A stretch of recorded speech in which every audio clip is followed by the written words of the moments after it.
Wolf Island sits alone in the Pacific.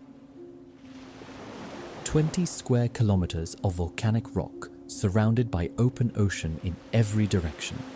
For most birds, it would be a death sentence. For one species, it became home.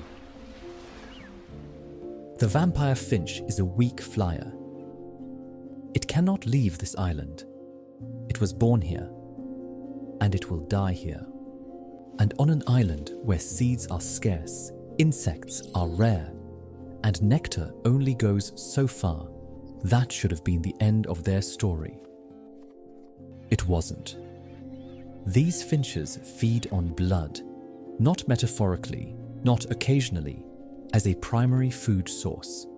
They land on the backs of Nazca boobies, large seabirds many times their size, and peck at the base of the flight feathers until blood surfaces, a few drops at a time, enough to survive.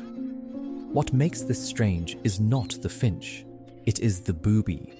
It does not flinch, it does not flee, a creature being fed upon, and it simply stands there.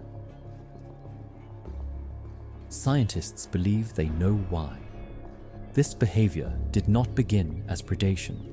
It began as a service. The ancestors of these finches were cleaners.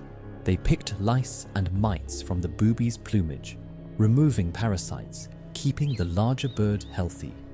A fair exchange, both animals benefited. But food on Wolf Island kept getting harder to find, and at some point, over thousands of generations, something shifted. The finches were already at the skin. The blood was already close.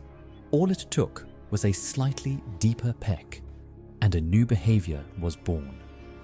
The boobies still tolerate it, perhaps because the relationship is old enough that the cost feels familiar. Perhaps because, on this island, everything has made a compromise. The vampire finch did not choose to become what it is. It was shaped by scarcity, by isolation, by a coastline with no exit. And what emerged was not a monster. It was simply an animal that found the one thing left to eat and held on.